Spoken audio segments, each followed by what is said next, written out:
ગુરુવારે અમદાવાદમાં વિમાન દુર્ઘટનામાં ગુજરાતના પૂર્વ મુખ્યમંત્રી વિજયભાઈ રૂપાણીનું દુઃખદ નિધન થયું હતું। તેઓ ગુજરાતના સીએમ હતા। તેઓ ત્યારે ખેડૂતો માટે તેમણે કિસાન સૂર્યોદય યોજના સહિત અનેક કામો કર્યા હતા। સમગ્ર ગુજરાતના ખેડૂતોમાં ઘેરા દુઃખની લાગણી ઊભી થઈ છે અને ગુજરાતના સંવેદનશીલ પૂર્વ મુખ્યપ્રધાન વિજયભાઈ રૂપાણી દ્વારા ખેડૂતો માટે 7 પગલા ખેડૂત યોજના લાગુ કરવામાં આવી હતી।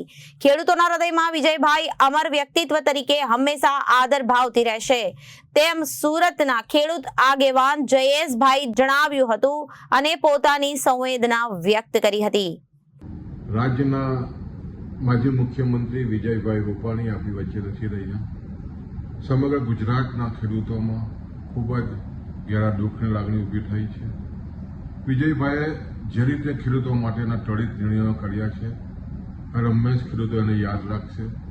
ખાસ કરીને ભારત દેશમાં ગુજરાતના ખેડૂતોને દિવસે વીજળી મળે એ દિશાના એમના વિચારને કારણે કિસાન સૂર્યોદય યોજના એમને જે લાગુ પડી એને કારણે આજે તમે જો તો સમગ્ર ગુજરાતમાં દિવસે વીજળી મળે છે ને ખાસ કરીને જે રીતે દિવસે વીજળી મળવાને કારણે જે રાતના ઉજાગરા જાનવરોના ત્રાસથી જે મુક્તિ અપાવવાનું જો કામ કર્યું હોય તો વિજયભાઈએ કર્યું હતું। એમના વિચારને કારણે કિસાન સૂર્યોદય યોજનાને કારણે આજે સમગ્ર ગુજરાતમાં 8 કલાક જે દિવસે વીજળી મળે છે એના પાયામાં એમના વિચારો હતા।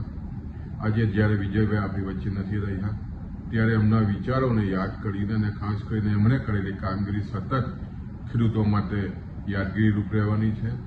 ખેડૂતોના હૃદયમાં વિજયભાઈ એક અમર વ્યક્તિત્વ તરીકે હંમેશા આદર ભાવથી ખેડૂતો એમને જોતા રહેશે અને ખાસ કરીને સમગ્ર ગુજરાતના ખેડૂતો વચ્ચે અમે દુઃખની લાગણી વ્યક્ત કરીએ છીએ। વિજયભાઈ હર હંમેશ અમારા હૃદયમાં રહેશે।